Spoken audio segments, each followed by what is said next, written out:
The laughter at the family party was loud, echoing through the garden like a celebration of love and unity. Children played, adults chatted, and the scent of barbecue filled the air. I thought it would be a night of joy, a rare moment where my family would finally get along. But in a single horrifying moment, everything shattered. My 10-year-old daughter Lily came running toward me, her face red with tears and humiliation. Her beautiful hair, her pride and joy was gone. Every strand had been shaved off. And standing behind her, holding the buzzing trimmer and laughing like it was all a game, was my sister Amber. "It's just a joke," Amber shouted as everyone stared in disbelief. "Come on, don't be so dramatic." My world went silent. The crowd, the music, the laughter, all faded.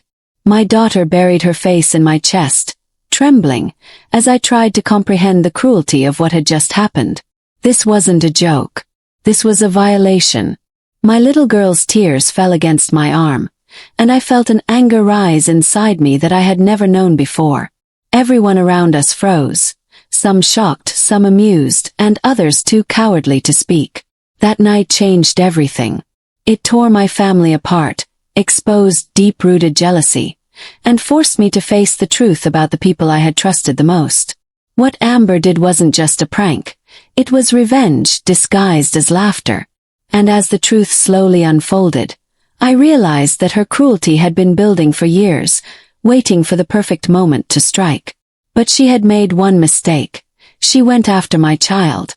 And no mother forgets that kind of pain. The day started with sunlight spilling through the kitchen window, the kind of golden morning that promised warmth and laughter. My daughter Lily sat on a stool, humming softly as I helped her curl her long brown hair. She was only 10, but she already had an eye for style, carefully choosing a soft pink dress and matching ribbon for her hair. "Do I look okay, Mommy?" she asked, turning her bright face toward me. I smiled, my heart swelling with love.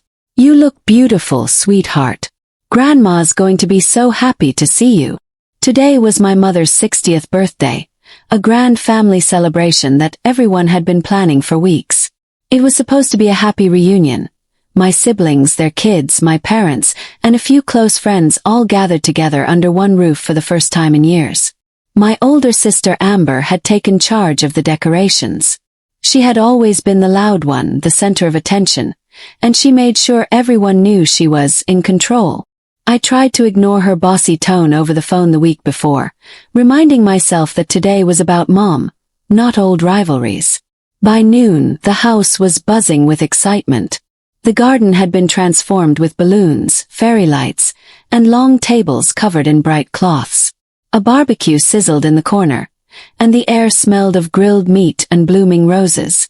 Children ran around playing tag, adults clinked glasses, and my parents sat together smiling like newlyweds.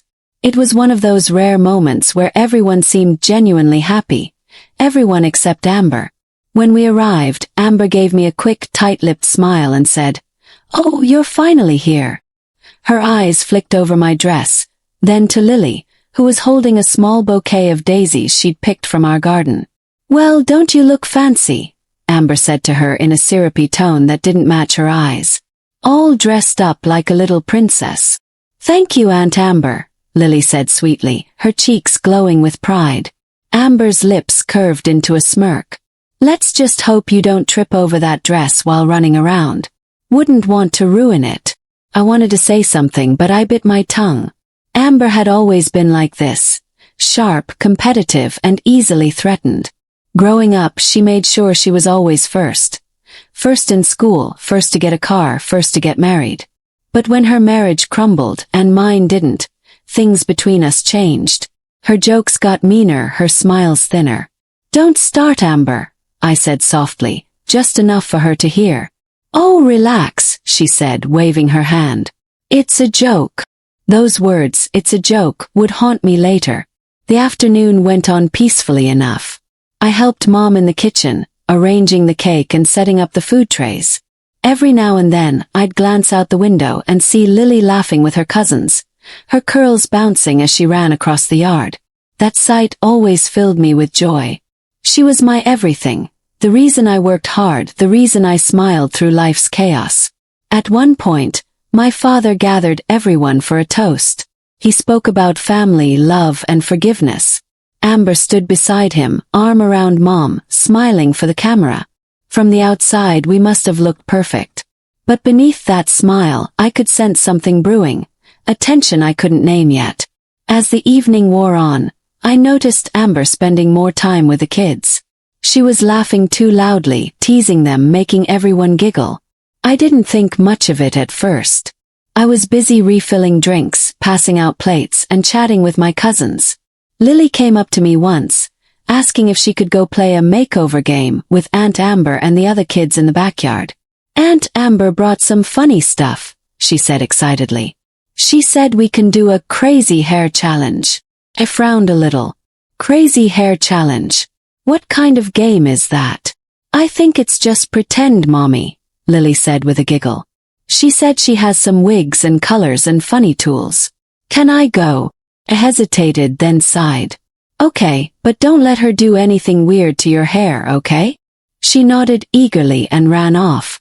I didn't know then that those would be the last moments I'd see my daughter smiling that day. About 15 minutes later, the laughter from the backyard got louder. At first it sounded like harmless fun, kids shrieking, adults chuckling. Then suddenly a different sound cut through the air. Scream. High-pitched, sharp, and full of panic. My body froze for a second before I dropped the plate in my hand and ran outside.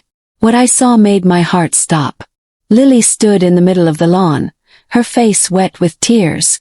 Her long brown hair, her beautiful curls, lay scattered all over the ground like fallen leaves. In Amber's hand was an electric hair trimmer, still buzzing. The sight made my stomach twist. My daughter's head was almost completely bald, uneven patches of hair clinging to her scalp. She was trembling, her hands covering her face. For a second everything went silent. Then I screamed. What did you do? Amber jumped back, startled but still smirking. Oh, calm down. It's just a joke, she said, rolling her eyes. We were playing a challenge. I didn't think she'd actually cry about it. You shaved her hair off. I shouted, grabbing Lily and pulling her close. She's a child, Amber. What is wrong with you? Everyone around us froze. Some people gasped. Others looked away awkwardly.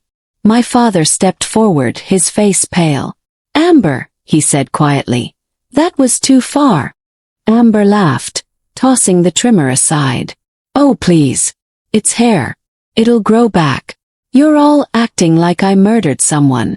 Lily buried her face in my chest, sobbing uncontrollably. My hands were shaking as I stroked her head, trying to calm her, but I couldn't stop crying myself. Why would you do this? I whispered, my voice breaking.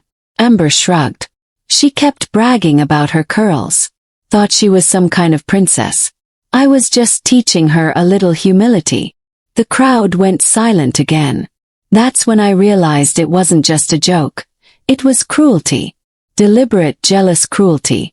I looked at my parents, expecting them to say something, to defend Lily, to defend me. But Mom just shook her head, saying weakly, Amber, apologize. Amber scoffed. For what? You all need to stop being so sensitive. That was it for me. I turned, holding Lily close, and walked toward the house. Behind me I heard murmurs, someone saying, It's just hair, another whispering. That was wrong. But no one followed us. No one stopped her. I grabbed Lily's bag, threw our things into the car, and left without saying another word. Lily cried the whole way home. Her small body trembled in the seat beside me, and every sob stabbed through my heart. Mommy, why did she do that? She asked softly. Did I do something bad? I swallowed hard, fighting back tears. No, sweetheart, I said, holding her hand. You didn't do anything wrong. Some people hurt others because they're unhappy inside. But I promise you, she will never hurt you again. When we got home, I took her straight to the bathroom. The sight of her reflection made her cry all over again. Her scalp was red and uneven, and where her soft curls used to be, there was nothing but bare skin. I held her tightly, whispering, You're still my beautiful girl. Hair doesn't make you who you are. Your heart does. That night, after putting her to bed, I sat alone in the living room, staring at the floor. My hands still smelled faintly of her shampoo. The rage inside me grew stronger by the minute, not just at Amber, but at everyone who stood there and did nothing. My parents' silence hurt the most. Amber had always been jealous, but I never imagined she'd cross this line. I replayed her words over and over. It's just a joke. But there was no laughter in what she'd done, only malice disguised as humor. As the clock struck midnight, I realized something that chilled me to the core. This wasn't just about hair. It was about control, humiliation, and power. Amber wanted to hurt me, and she used my daughter to do it. I wiped my tears and whispered to myself, she's never going to get away with this. And deep down, I knew this was only the beginning of a war I never wanted, but one I was ready to fight. For Lily. For justice. For the truth that my family refused to see. The morning after the party felt like waking up from a nightmare. Only it wasn't a dream I could escape. The house was quiet, almost painfully so. The sunlight filtered through the curtains, but it felt dull, lifeless, as if the world itself had dimmed. I sat at the edge of Lily's bed, watching her sleep. Her little head, now bare and smooth, peeked from under the blanket. Her pillow was damp from tears she must have cried after I left her room last night. The sight of it broke me all over again. I had spent most of the night pacing. Anger, sadness, disbelief. They all swirled together inside me like a storm. I replayed every second of what happened at the party.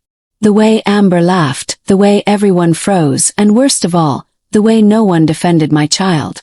Every time I thought about it, my hands trembled. I wanted to scream. I wanted to drive to Amber's house and make her understand the damage she had done. But I couldn't leave Lily. Not now. When she woke up, she rubbed her eyes and gave me a weak smile. "Good morning, Mommy," she whispered. Her voice was small, fragile. "Good morning, my love," I said softly. I brushed her forehead, trying to hide the tears forming in my eyes. "How are you feeling?" She hesitated. "Can I stay home today? I don't want to go to school." My heart clenched. Lily loved school, her friends, her teachers, even her math lessons. For her to ask that meant she was hurting deeply. "Of course, sweetheart," I said, forcing a smile. "We'll stay home today. Just you and me." We spent the morning watching her favorite cartoons, but she wasn't laughing the way she used to. Every so often she'd touch her head, then quickly pull her hand away. When I went to make breakfast, I heard her whispering to herself in the living room mirror. I stopped at the doorway, watching quietly. She was wearing one of my scarves, wrapped loosely around her head. "I'm still pretty," she murmured, staring at her reflection. My chest tightened. I wanted to tell her that she was more than pretty, that she was strong, kind, and brave, but I knew right now she needed time to believe that again. Later that day my phone rang. It was Mom. For a moment I didn't want to answer, but the guilt of silence made me pick up. "Hello." "Oh, honey," Mom said, her voice soft but strained. "How's Lily doing?" "She's devastated," I said bluntly. "How do you think she's doing?" "She's a 10-year-old little girl who just got humiliated in front of her whole family." I know, Mom sighed. "Amber feels terrible about it." I let out a bitter laugh. "She feels terrible. Is that what she told you?" Because when I left, she was still laughing. "She didn't mean it like that," Mom said.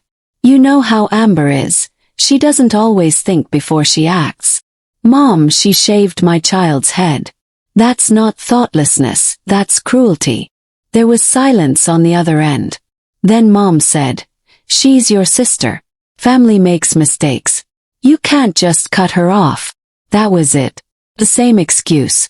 The same line I had heard my entire life whenever Amber crossed a line. Family makes mistakes. Amber could insult me, humiliate me, even hurt me, but it was always brushed off as just Amber being Amber. But this time was different. This time she hurt my daughter. "I don't care if she's my sister," I said firmly. "I'm done protecting her from the consequences of her actions." She needs to apologize to Lily, to her face. Mom sighed heavily. Just give it a few days. Emotions are high right now. Let's all calm down. No, Mom, I said. You all had a chance to speak up last night. You chose silence. So don't tell me to calm down now. I ended the call before she could say anything else. My hands were shaking, but there was a strange sense of clarity washing over me. For once in my life, I wasn't going to let guilt or family pressure silence me. Later that afternoon there was a knock at the door. My stomach turned when I saw Amber standing there. Her hair was perfectly styled, her makeup flawless.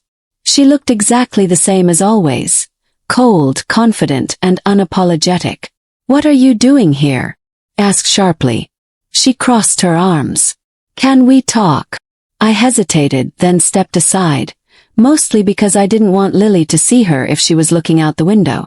Amber walked in and glanced around. Wow, she said, eyeing the living room. You redecorated. I stared at her. You didn't come here to talk about furniture. She rolled her eyes. Okay, fine. Look, I came to clear the air. Everyone's making a huge deal out of nothing. I felt my jaw tighten. Nothing. You humiliated my daughter in front of everyone, Amber. You took away something that made her feel special. It was a prank, she said defensively. The kids were having fun. I didn't think she'd take it so seriously. She's 10. Snap. Of course she took it seriously. You didn't just shave her hair. You destroyed her confidence. Amber looked annoyed. You're overreacting. She'll forget about it in a week. That was the moment I realized Amber wasn't just cruel. She was incapable of empathy. Get out, I said quietly. She blinked. Excuse me. I said get out. I don't want you anywhere near me or my daughter again. She laughed, but it was cold. Wow, so this is how it is. You're cutting off your own sister over a haircut. It's not a haircut, I said. It's trauma. And you caused it. Amber's expression hardened. Fine. Be dramatic. But don't come crying later when Mom and Dad take my side. I don't care whose side they take, I said. I'm done. She gave me one last glare before turning on her heel and walking out. The door slammed behind her and I stood there, shaking. That night, I sat on the couch with Lily, who was coloring quietly in her sketchbook. She had drawn a picture of herself, smiling, wearing a crown. But this version of her had long hair again. I swallowed hard and asked gently, "Is that you?" She nodded. "I miss my hair, Mommy. Do you think it'll grow back soon?" "Yes, baby," I whispered, hugging her. "It'll grow back even more beautiful than before." After she went to bed, I made a decision. I wasn't going to let this fade away into another family issue, swept under the rug. I called the school counselor the next morning to ask about therapy for Lily. I also reached out to a local support group for parents dealing with bullying and trauma. Because that's what this was. Bullying, plain and simple. Even if it came from within our own family. Days turned into weeks. And slowly, Lily began to heal. The first time she went back to school, she wore a little hat with a pink bow on it. I worried the other kids would tease her, but they didn't. Her teacher told me later that Lily had explained to her classmates that she'd had an accident, and that her hair would grow back. When the teacher told me that, I almost cried. Even through her pain, my daughter was brave. But Amber's shadow still lingered. Mom called a few more times, pleading with me to move on and forgive. Dad stayed quiet, as he always did, caught between his two daughters. And though part of me wanted to just forget and move forward, another part of me, stronger now, knew that silence was dangerous. Silence had allowed Amber to hurt people for years. It had allowed her to think she could do anything without consequences. So one evening, after putting Lily to bed, I opened my laptop and began writing everything down. The party, the humiliation, the aftermath. I didn't know what I would do with it yet, but writing it helped me see things clearly. For once, I wasn't going to let Amber control the story. I would. As I typed, I looked over at Lily's closed door. A faint nightlight glowed from inside, casting soft light on the hallway. My heart softened. She was healing little by little. And I promised myself that no matter what came next, no matter what Amber or anyone else said, I would protect her with everything I had. Because that night at the party might have broken something inside us, but in its place, something stronger was beginning to grow. Resilience. And deep down, I knew this was only the beginning of our fight to reclaim the peace my sister tried to destroy. Weeks passed since that awful night, but the pain lingered like an invisible bruise that refused to fade. On the surface, life started to look normal again. Lily was back in school, her laughter returning in small doses.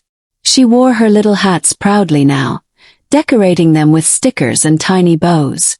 Sometimes she even joked, calling them her magic hats. But as her smile returned, mine disappeared.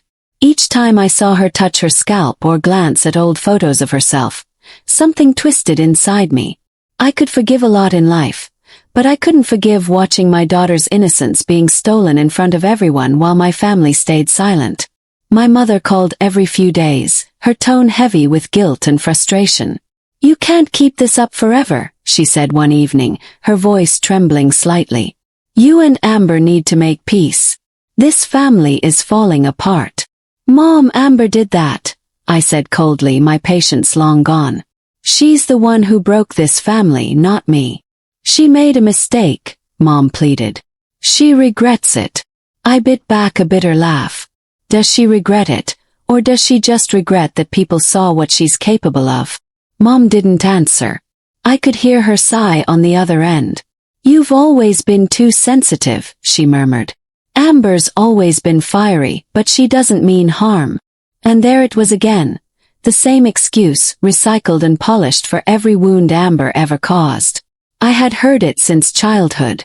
When Amber took credit for my work in school, it was just competition.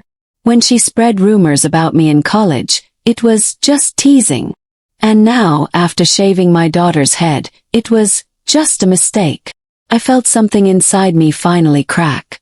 "I don't care what you call it," I said sharply. "If you want to stand by her, that's your choice. But don't expect me to pretend everything's fine." I hung up before she could say anything else. My hands were shaking, but I didn't regret it. For the first time I was done trying to keep the peace in a war I never started. That weekend Lily and I went to the park.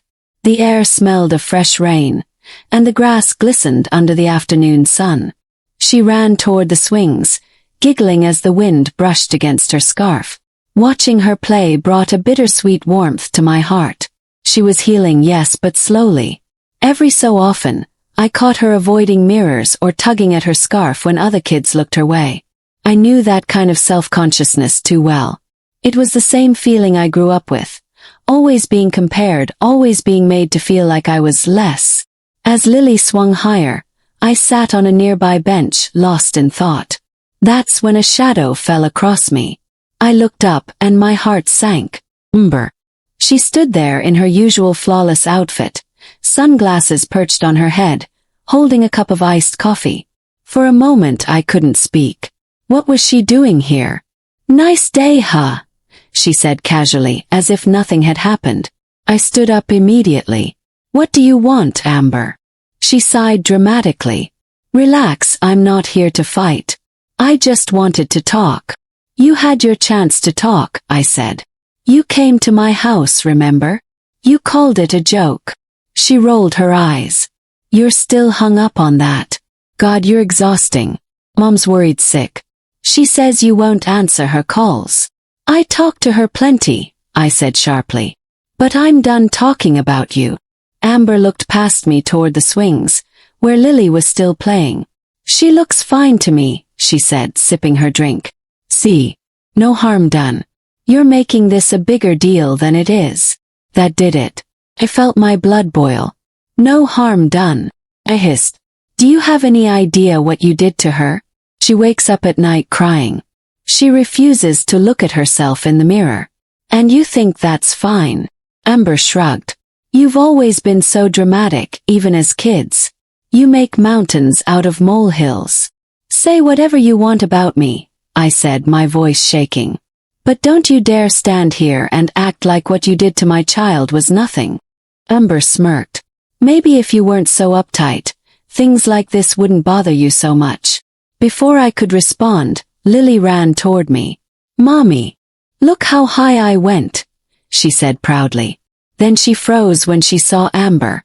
The smile vanished from her face. She clutched my hand tightly. Amber bent down slightly, forcing a smile. Hey kiddo. How's my favorite niece? Lily stepped back, hiding behind me.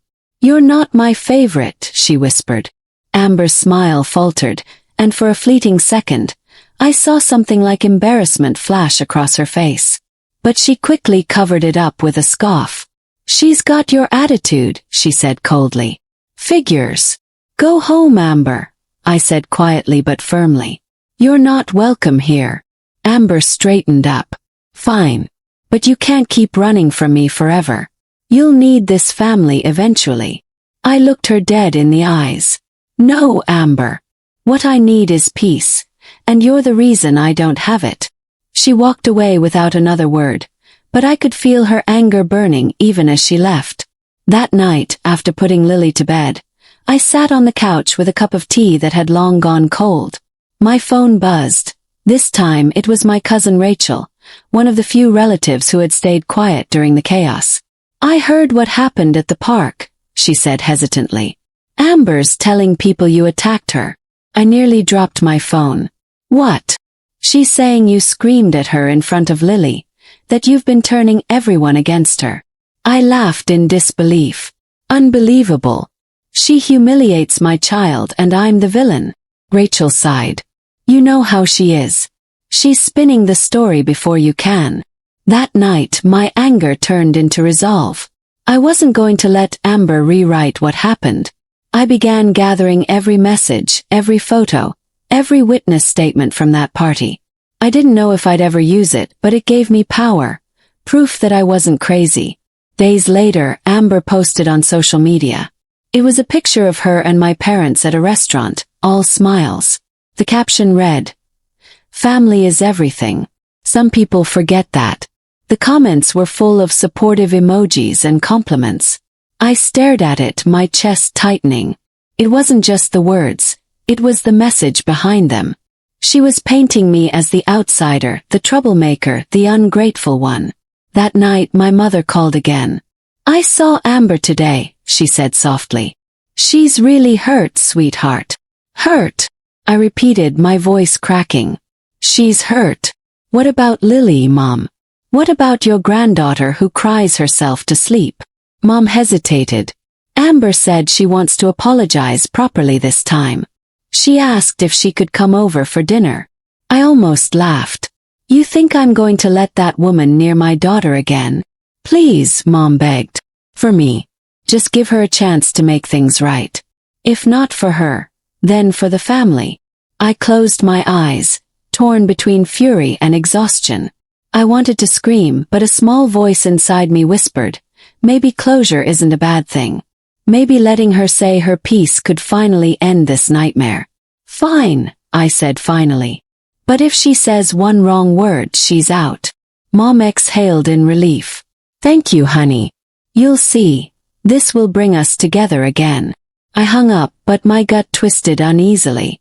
Amber had never apologized for anything in her life. I didn't trust her, not even for a second. But for Lily's sake, for peace's sake, I decided to give it one last try. That night, as I tucked Lily into bed, she looked up at me sleepily and said, Mommy, do I have to see Aunt Amber again?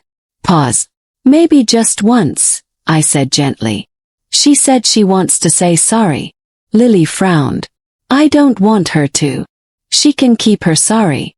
Her words pierced my heart. I kissed her forehead and whispered, You're brave, my love. You don't have to forgive her if you don't want to. As she drifted off to sleep, I sat there beside her, watching her breathe peacefully. I wanted to believe this dinner could bring some kind of closure. But deep down I knew Amber too well. She wasn't coming to make peace. She was coming to regain control. And I promised myself that this time, I wouldn't let her win. Whatever she planned next, I was ready. Because I wasn't just a sister anymore. I was a mother protecting her child. And no one, not even family, would ever cross that line again. The night Amber came for dinner, the air in my house felt heavier than usual, as if it knew what was about to unfold. I spent the entire day cleaning, though not because I wanted everything perfect for her. It was just something to keep my hands busy, to stop the shaking. Every time I thought about her stepping foot in my home again, my stomach twisted with dread. Still, I told myself this was necessary. Closure, I kept repeating. Maybe, just maybe, this would be the end of the chaos she brought into our lives. By the time evening arrived, Lily was sitting quietly in the living room, coloring. She looked uneasy, her little fingers gripping her crayons tightly. She hadn't forgotten what happened. How could she? When I told her Amber was coming for dinner, she'd gone silent for almost an hour before whispering, "Do I have to talk to her?" I told her she didn't have to do anything that made her uncomfortable. That seemed to calm her a little, but I could still see the anxiety behind her eyes. The clock struck 7, and right on time there was a knock at the door. My heart skipped. I opened it to see Amber standing there, smiling wide, a bottle of wine in her hand as if she were coming to celebrate something. "Hey sis," she said cheerfully, as though the past few weeks hadn't happened. I stood frozen for a moment before forcing myself to step aside. "Come in." She looked around, her eyes scanning the living room. "Nice place," she said. "Cozy. You've really done well for yourself." I didn't reply. I just led her to the dining table, where dinner was already set. I'd made something simple: roast chicken, salad, and mashed potatoes. The smell filled the air, but my appetite was gone. I was too busy watching Amber's every move, waiting for the real reason she was here to show itself. Mom and Dad arrived a few minutes later. I hadn't expected that part. "Surprise," Mom said softly as she walked in, carrying a cake. "We thought it'd be good for everyone to sit together." Of course, it wasn't just about Amber apologizing. It was a family intervention, a way to corner me into forgiveness. "Hi, Grandma," Lily said quietly, coming to greet them. She hugged my mother but stayed close to me, avoiding Amber completely. Amber crouched slightly and smiled. "Hey Lily," she said, her tone sweet but forced. "You look adorable." Lily looked away. "I don't want to talk to you." The smile on Amber's face faltered for a moment before she stood up straight again, brushing it off with an awkward laugh. "Kids," she said, shaking her head. Dinner began with small talk. My parents spoke mostly to fill the silence, asking about my work, Lily's school, and the weather. Anything but the real reason we were there. I kept my responses short, polite but cold. Amber, on the other hand, acted like she was the star of the evening. She laughed loudly, told stories no one asked for, and complimented the food like we were all friends catching up after years apart. Finally, after what felt like an eternity, Mom cleared her throat. "Amber," she said gently, "there's something you wanted to say to your sister." Amber set down her fork, folded her hands on the table, and looked at me. Her expression softened, but her eyes were calculating, like she was rehearsing a performance. "I wanted to say I'm sorry," she began, "for everything that happened at the party. I went too far, and I didn't realize how much it would hurt Lily or you." Her words hung in the air, practiced and hollow. I studied her face, waiting for something.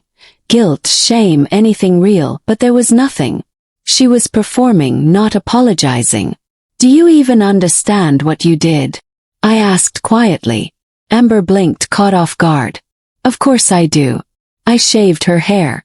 I was being stupid." "That's not all you did," I said, my voice trembling.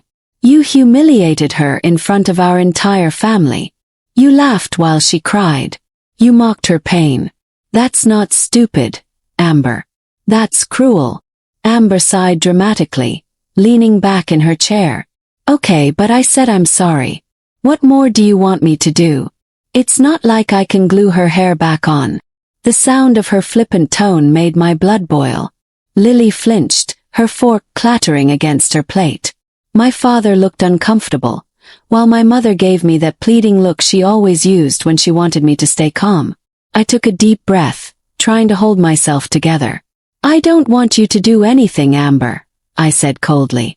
I just want you to understand that some things can't be undone. You can't hide behind jokes and apologies forever." Amber's expression hardened. "You're really not going to forgive me, are you?" "Forgiveness isn't the same as forgetting," I replied. "And I can't forgive someone who isn't sorry." The tension at the table grew so thick it was suffocating. Mom tried to lighten the mood, changing the subject to something trivial, but it didn't work. The damage was done. Halfway through dinner, Amber pulled out her phone. I thought she was checking a message, until I heard the faint click of a camera. My eyes shot to her. "Did you just take a picture?" I demanded. Amber smiled innocently. "Relax. Just a nice family photo. Everyone looks so serious. It'll be good for memories." "Delete it," I said immediately. She rolled her eyes. "Oh, come on, it's just a photo." "Delete it, Amber." My voice was sharp enough to make Lily shrink back in her chair. Amber hesitated, clearly enjoying the power she still had to provoke me. Finally, with an exaggerated sigh, she pretended to delete it. I knew she hadn't. I knew she'd keep that picture. Maybe even post it later with some cryptic caption about family healing. That's who she was. After dinner, Mom insisted we all have dessert together. I wanted to refuse, but I stayed for Lily's sake. Amber chatted happily with my parents as if nothing had happened. She even complimented Lily's drawing, pretending to admire her courage. But when Lily quietly excused herself and went to her room, Amber leaned in toward me and said under her breath, "You really need to stop turning her against me. She's a kid, not your little soldier." The words hit me like a slap. "I don't have to turn her against you," I whispered back. "You did that all by yourself." Amber smirked. "Keep thinking that. But one day, she'll realize you're the one making her afraid." Something inside me snapped. I stood up suddenly, the chair scraping against the floor. Everyone went quiet. "Dinner's over," I said. "I think it's time for everyone to go." Mom started to protest, but one look at my face stopped her. Amber stood up slowly, giving me that condescending smile she'd perfected over the years. "Fine. Clearly you're still in your feelings." I tried to make peace, but I guess some people just can't let go of the past. I didn't answer. I just pointed to the door. As they left, Amber turned back one last time. "You'll regret this," she said softly. "Family doesn't stay broken forever, and when things fall apart, people remember who walked away first." I slammed the door behind her before she could say another word. The silence that followed was deafening. I leaned against the wall, trembling, trying to steady my breath. Moments later, I felt a small tug at my hand. Lily stood there, eyes wide, holding her stuffed bear. "Mommy," she whispered. "Are you okay?" I knelt down and hugged her tightly, burying my face in her shoulder. "I'm okay, baby," I whispered. "I'm just tired." That night, after putting her to bed, I sat in the dark living room staring at the family photo Amber had taken, still lingering in my mind. I could almost see her posting it online with a caption that twisted the truth, turning her cruelty into innocence. But this time I wouldn't let her. Not anymore. Amber could spin her stories all she wanted, but I had the truth, and I was done being quiet about it. For years, I had kept peace by swallowing pain, believing family loyalty meant forgiveness at any cost. But that dinner showed me something I hadn't seen before. Amber didn't want forgiveness. She wanted control. And for the first time in my life I realized, I didn't owe her or anyone my silence ever again. That night, as rain began tapping against the window, I opened my laptop once more. My hands shook, but not from fear this time. I began typing again, not as a diary entry but as something more. A record, a voice, a truth that couldn't be twisted. Because this wasn't just my story anymore. It was Lily's too.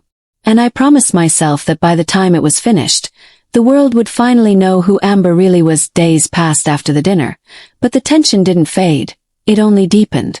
Amber's words echoed in my head like a curse. "You'll regret this." I tried to shake them off, to focus on Lily and my work, but something in her tone had chilled me. She was planning something. I could feel it. I'd lived long enough under Amber's manipulative shadow to know that when she lost control, she found new ways to regain it. And this time, I sensed she wouldn't stop until she made me look like the villain. Started subtly. Neighbors stopped smiling when they saw me. Parents at Lily's school avoided small talk.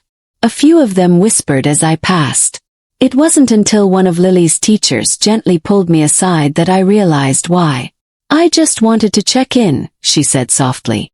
Some parents have been concerned about the things they've seen online. Online? Asked, my stomach turning. She hesitated before showing me her phone. On the screen was a photo, the one Amber had taken during dinner. It was posted on Amber's social media captioned, "Trying to reconnect with my sister and niece after years of emotional distance. Some people change. Don't. But I'll always keep trying." The comments were a mess of sympathy for her and quiet judgment toward me. People wrote things like, "You're such a strong sister for forgiving her." And, "It's sad when family cuts you out for no reason." No reason. That phrase burned through me like fire. I wanted to scream, to tell everyone what she had done, but I knew Amber. She was clever with her lies.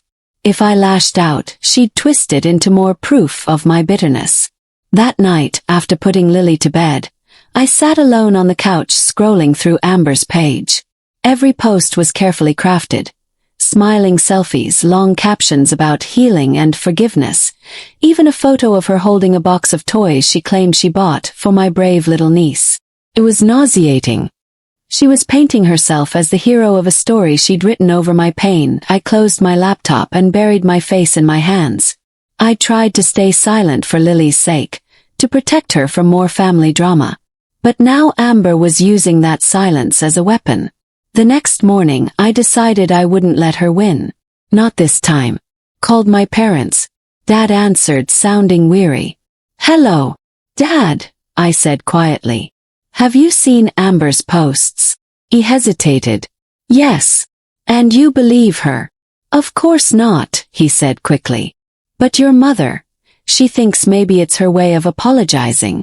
"Apologizing?" I repeated, disbelief rising in my throat. "By lying to the world about what she did." "Sweetheart," he sighed, "your sister's always been like this. She needs attention. It's how she survives.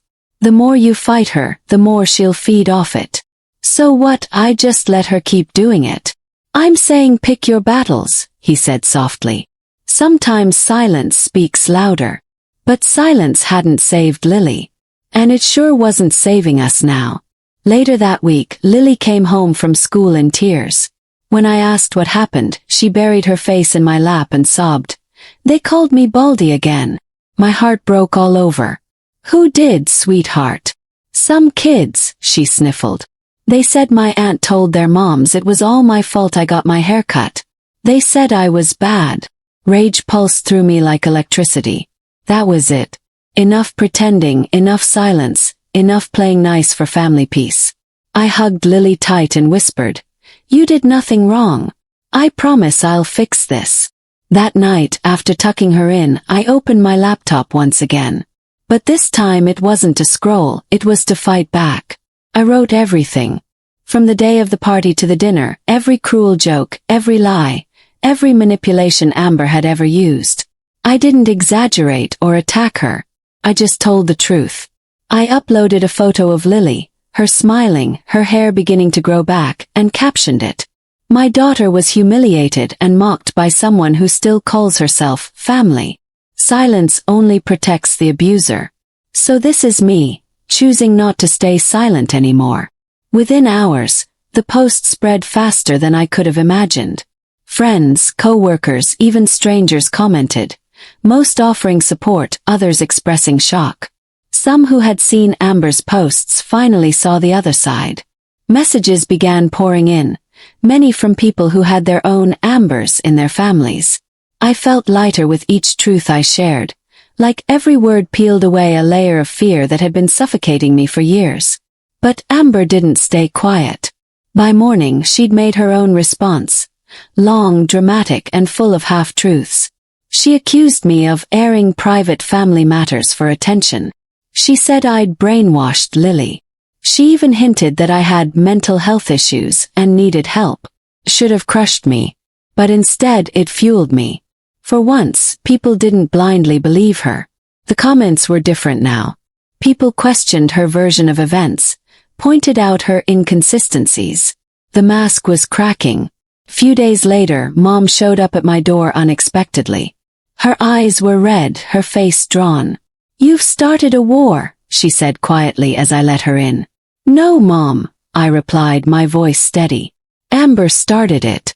I'm just not hiding anymore." She sat on the couch, wringing her hands. "You don't understand. Amber's losing clients at her salon. People are calling her cruel. She's devastated." "Good," I said flatly.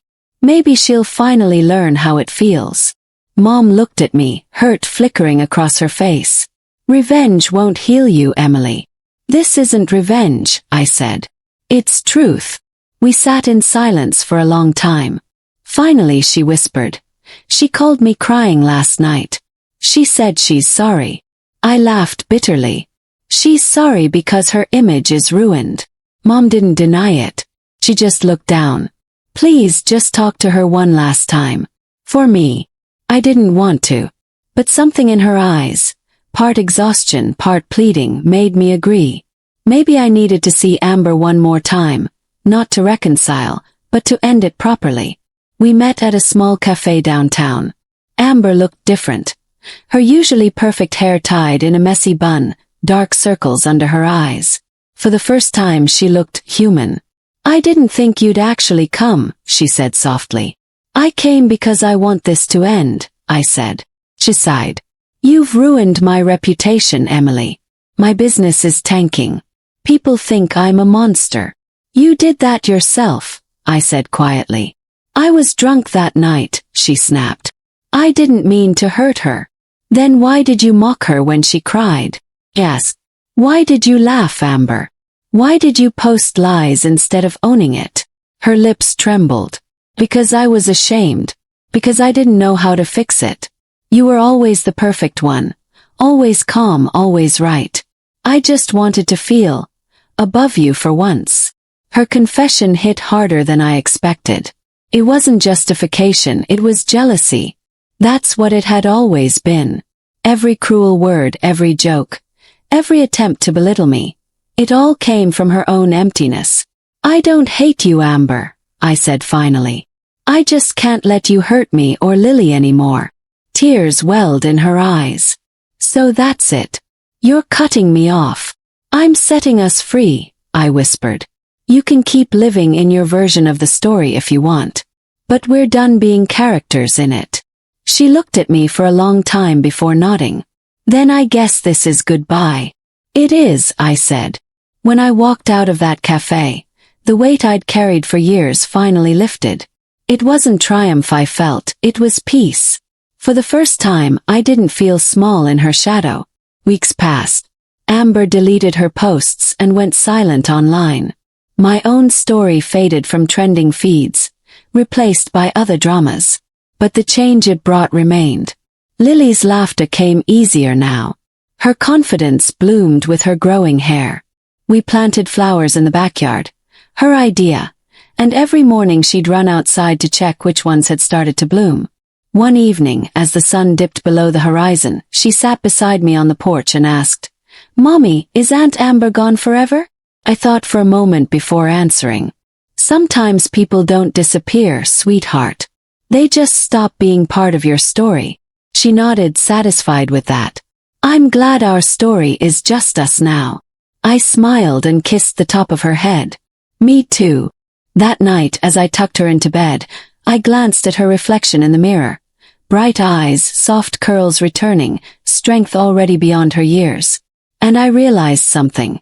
The scars Amber left didn't define us. They marked where the pain had ended, and where healing had begun. The storm she created was over. And in its quiet aftermath there was peace. Not perfect, not permanent, but real. Amber had taken so much from us once. But in losing her we had found something greater. Our freedom, our truth, and the power to never be silenced again. If this story moved you, don't forget to like, share, and comment your thoughts below. Subscribe to Twisted Fate Chronicle for more powerful and emotional family drama stories.